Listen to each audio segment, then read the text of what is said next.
This video is the second part of a two-part series. I did a game review where I was a center on a college scrimmage, and there was a lot that happened. I really kind of mismanaged the first half because I let too much go thinking it was a friendly scrimmage, and then kind of realized approaching halftime that I was in trouble, and I made some adjustments at halftime. So we're going to pick up here after the halftime discussion, but go back and watch the previous episode. I'll link it in the comments, and you'll see how we led up to the point that we're at, and it is the tale of two halves. So you see I locked this one down in the second half.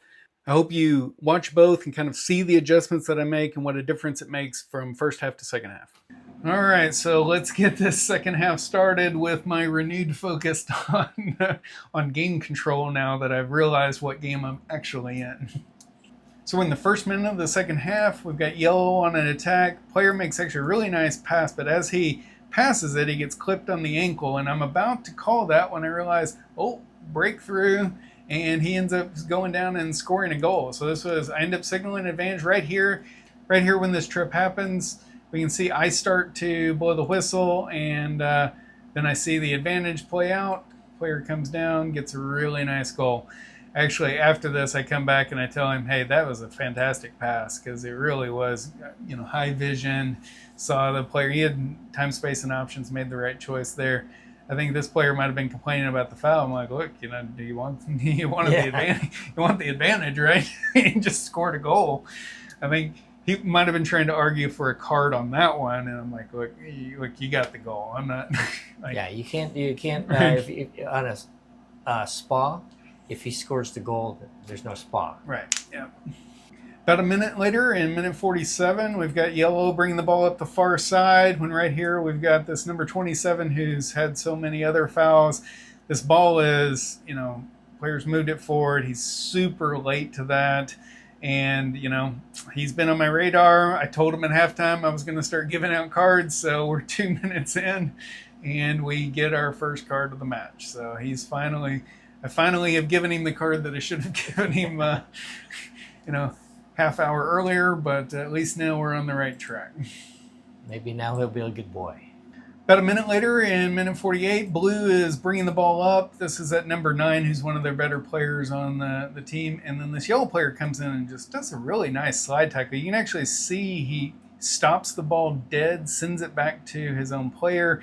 I believe on the field, I even thought that Blue tripped over even the ball. So it was like they bang on the ball. I made that a no call in the field. You watch kind of body language. Even the player who's down the field, he's not asking for anything. It is right in front of the technical area. I don't see anybody on the field asking for that. I think it's a good no call in this situation. That's actually the same player you talked to earlier in the match and asking him if he wanted things called or not. And right. He said no. So he was fine with it. Yeah. Lots of decisions to start this half. So about a minute later, again, we've got Blue kind of coming away here. And then right here, he kind of gets clipped on the ankle. Light enough that in the first half, I really probably wouldn't have even called this. But I talked to both captains. I'm going to tighten it down. I decide, that's going to be within the threshold that I'm going to call a foul here. But then I see him break away, and he gets a through ball to this number 13. Now, unfortunately, number 13 mishandles this and loses it right away. But at that point, I've already signaled advantage, and we've already gone back. So I decide, not to bring that back at that point. I'm not 100% sure if that's the right decision. I guess, what do you think there, Les? I think when the players are deep in their defensive third, that you just go ahead. If you're going to call the foul, just go ahead and call it. Let them get the free kick from out of there. Otherwise, doesn't look like they have the numbers there for a clear advantage. I don't know. Let us know in the comments what you think on this one. I was trying to find that balance of calling this one a little bit tighter, whereas I might not have even called that a foul at all in the first half. I was trying to tighten it down, but then, let us know what you think. I think we'd take a half-point deduction. It's about 5 minutes later when we have our next decision. In the interim, the Blue team has rattled off a goal, so we're now 3-1, but kind of in the middle of the field here, 15's got the ball, and then yellow just pulls him by the shoulder, takes him down. Don't get a lot easier than that, so really straightforward on that one. Into the 56th minute, we've got our second yellow card that I actually give out of the match here. So blue is kind of trying to control the ball, and then this yellow player comes through and goes through his back. So this is very reminiscent if we go back to the fouls in the first half where I felt I should have given yellow cards and didn't, and the player, just wasn't playing the ball and kind of going through people's backs. This is part of me turning over a new leaf that I'm going to lock down the game. So I come over, I see this foul. I view it as a cynical foul. I come over and I've already got the card out. Come over, show him the card.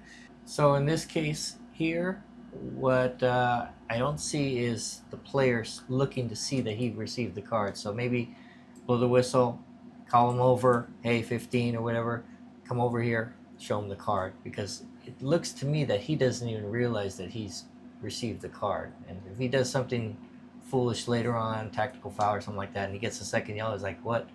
Second yellow? I never even saw the first one. And it's funny you say that because I actually felt like on the field, like he even knew. He was just like, yep, I'm like, no matter what, I know I'm getting a yellow card. But you're right. Like when I watch him here, like at no point does he make eye contact with me. I'm not sure how he would know I've got it out. A short time later, we've got blues kind of got control of the ball here, and we see this yellow number 7 come in and jump at this ball. He does get the ball. He does not make contact, I guess illegal contact with that blue player. Now, at the time, I was thinking, hey, he got the ball, didn't get studs into the player, but if he's 2 inches off on this is the difference between a no call and a red card, right? And then afterwards there's some, like, blue kind of stands over him, then they get some light shoving. I am coming in here, I get their attention, tell them to calm down, right? We gotta chillax a little bit here. I think in retrospect, I wish I'd called this a little bit differently here, because this really is a challenge that, if he's off by a little bit, this is a much different situation. And those are 2 players that have been going at it a little bit earlier. I think Seven's that one that committed that a little bit retribution foul that we saw in the first half. And it was after this game was played, but I worked with a referee mentor in Arkansas a couple of more times who gave me some advice that I thought was really good. And he said, look, if you're on the balance between, is this a no call because he got all ball, but it could be a red card if he's 2 inches off, well, maybe you should actually be considering a card for being reckless. Because if it's that in the line, there's nothing in the laws that say it has to have contact to be reckless. That you can be reckless just by playing in a reckless manner. Is this the kind of, contact or kind of challenge you want to see happen additionally in your game? And honestly, I think if I go back in time and I apply that lesson to this one, honestly, I think he's probably right. I think this is one of those situations. I probably should have handled this a little bit differently. I also come in, like I said, I talk to them a little bit here, but I could probably make a little bit more of a show of getting them in closer. I guess, Les, what do you think here? Yes, I think yellow came in with little regard to player safety there. 2-foot slide. He did get to the ball. Blue standing over him. Like I said, the yellow did have that challenge with 21 for like the foul that he felt that probably you weren't calling the game, so he was going to come back and retaliate. Blue had several fouls in the first half, also 21. I would have either been fine with a yellow card or coming over, having a real stern talk to them, saying, hey, we're all here to play the game. Let's play the game and not do anything stupid. About a minute later, blue is bringing the ball up again here, and it just gets kind of clipped on the back of the ankle after making this pass, so I go ahead and call that foul. Into minute 61, we've got what I think is one of the more interesting sequence of events in this entire game. And it's actually, sometimes things happen in games that stick with you and you replay in your mind's eye over and over. This is actually the moment that stuck with me in this game because a lot happened here. So Right here, yellow's trying to attack. There's potentially a handball, and then potentially something happens there, and then blue just totally flips the field. Has this pass through. Number 9, best athlete on the field for blue, comes all the way down and then gets tripped in the penalty area. I call a penalty kick and give them the kick there. So a lot happening there with stuff on one end of the field, flipping the field all the way down to a penalty kick in the complete opposite end. So let's go back and let's kind of break down exactly kind of what happened, what I was seeing on the field, and some of the stuff going through my mind. So here again, we're in the attacking third for yellow.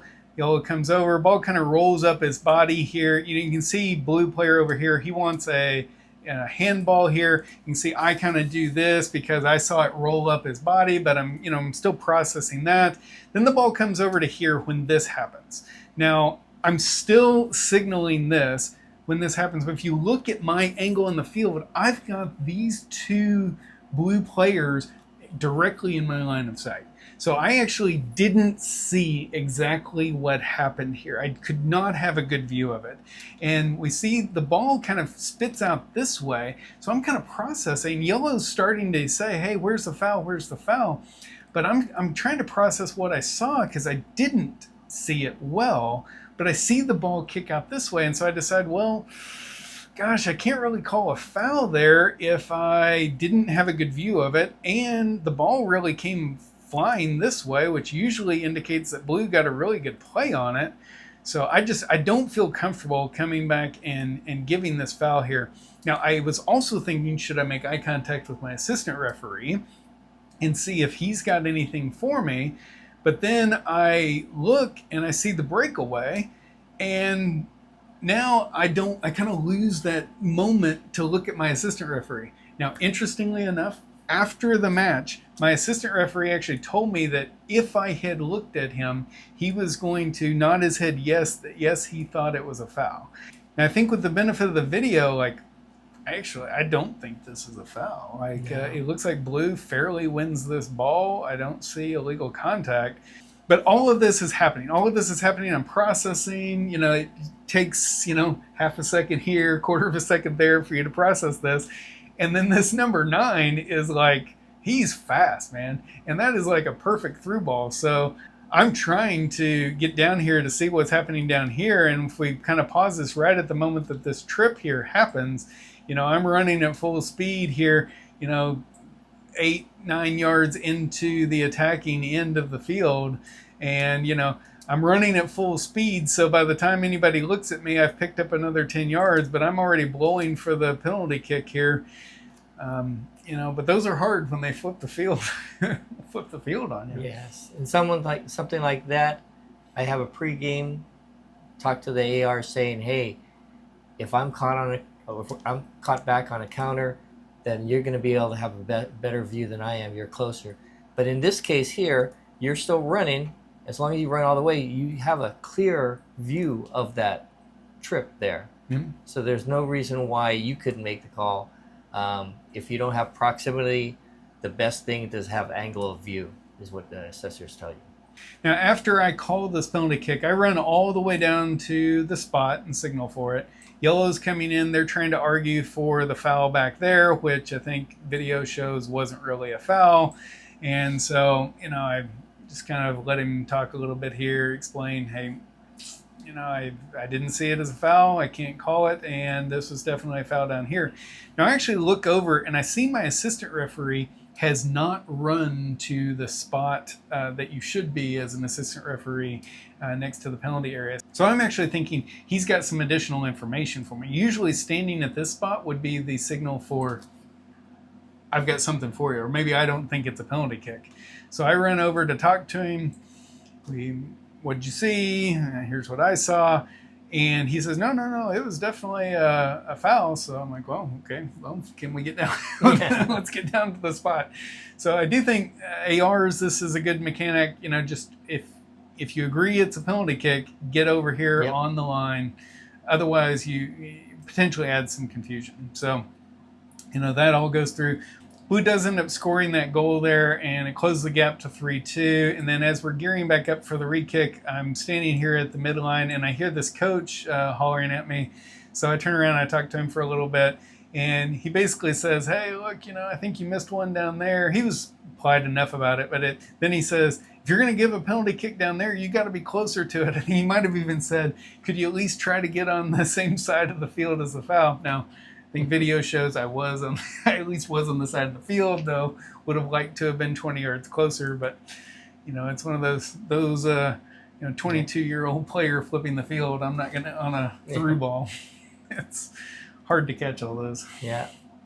Into minute 68, we've got an interesting moment here where goalkeeper is just trying to release the ball.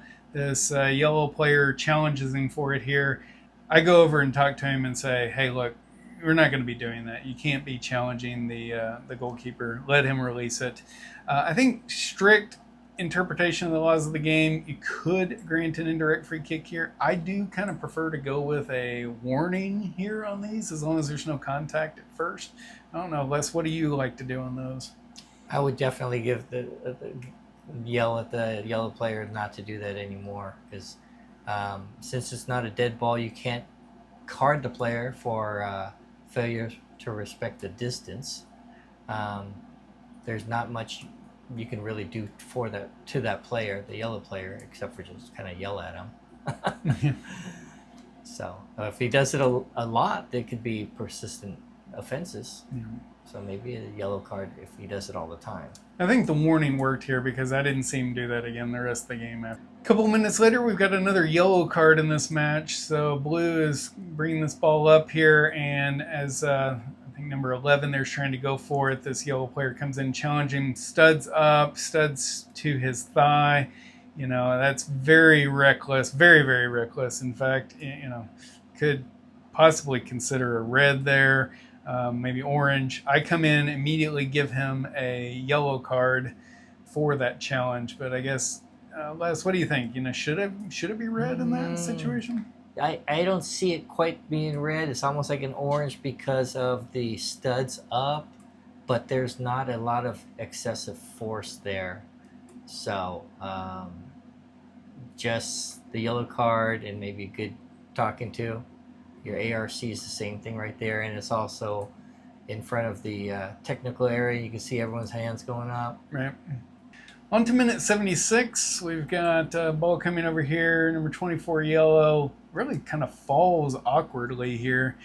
I always thought this was a weird way to fall. I was looking for, should this be a yellow? He's holding his knee like he's seriously injured, and then, okay, they kind of kerfuffle a little bit there, but then he just gets up and he goes back to playing.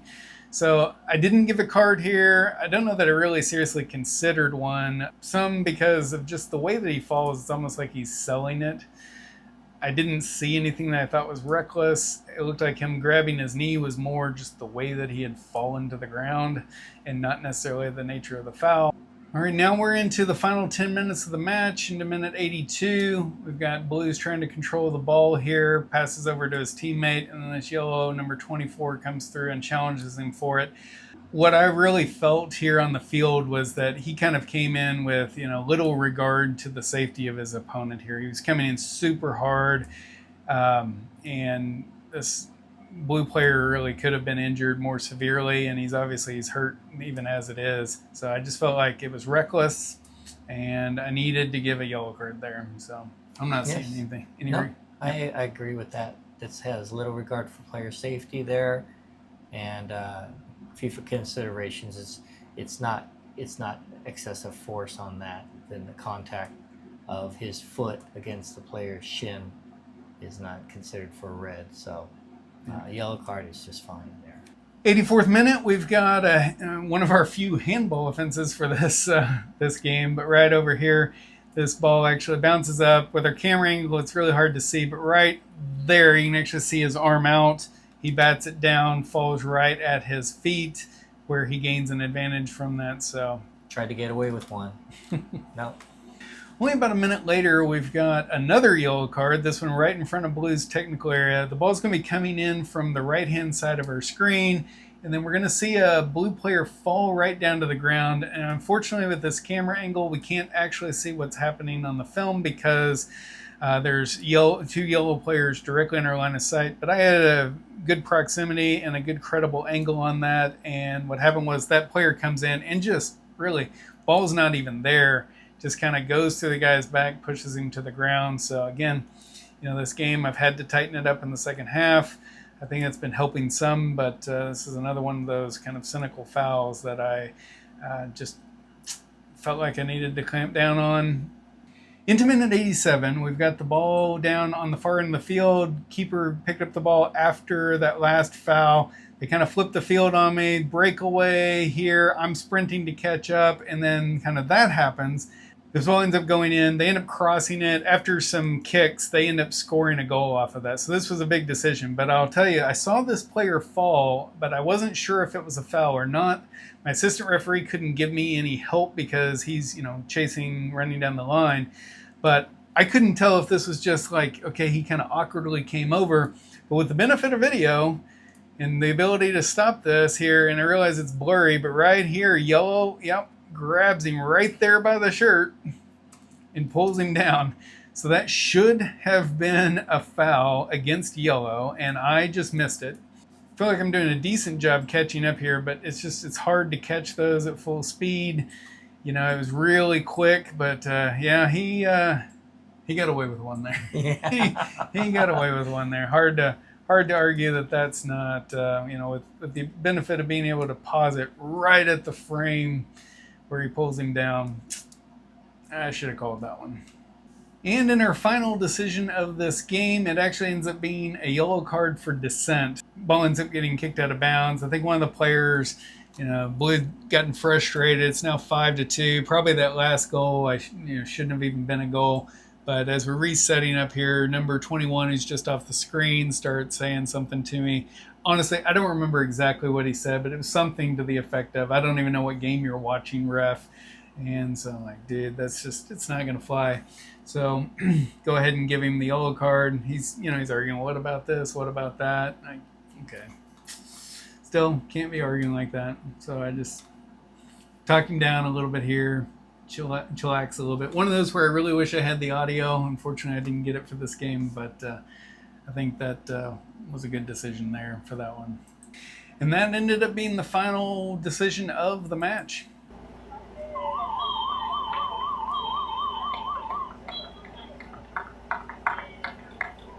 So phew, that was a lot of decisions. A lot of decisions in one match. Let's check to see how our Sapper score turned out.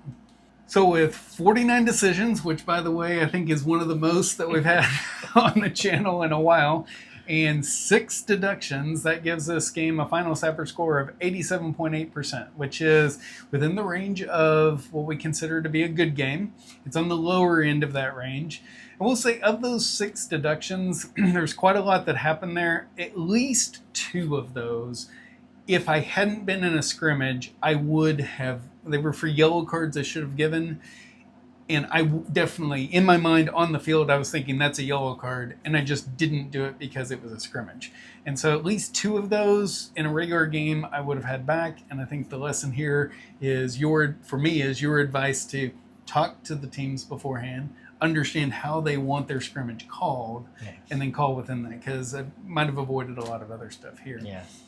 Yeah, and definitely in the second half, you tightened it up, buckled everything down, gave cards out, and it doesn't look like you had as many decisions in the second half as you did in the first half.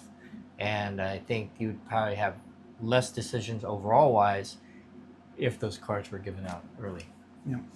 So Les, I really enjoyed doing this game review with you, and doing my first college game, even though it was just a scrimmage. Lots to learn here, lots of game management tips, and I always learn something whenever we work together. I appreciate being here too, Scott, and just looking at this game and watching you do your first college scrimmage. It's great. Now you know how it can be in the big leagues, and just seeing how these guys want to play through things, and can get very aggressive at times, and need to start handing out those cards. Did a great job. Second half, you just totally changed the way you called the game, and it showed. Yeah. Man. Well, join us back here for our next upload. I'm Scott. I'm Les. And we'll see you out on the pitch. But I also I really felt like on the field, if I were to have called that back right now, they'd have been mad. Yeah. Well, yeah, you're not kidding. 30 seconds in for the other. I know, right? It's like, okay, there's new sheriff in town. Hey, your whistle didn't get worn out. Luckily, you didn't use an electronic whistle. I know, the battery change the battery. Yeah, the battery go dead.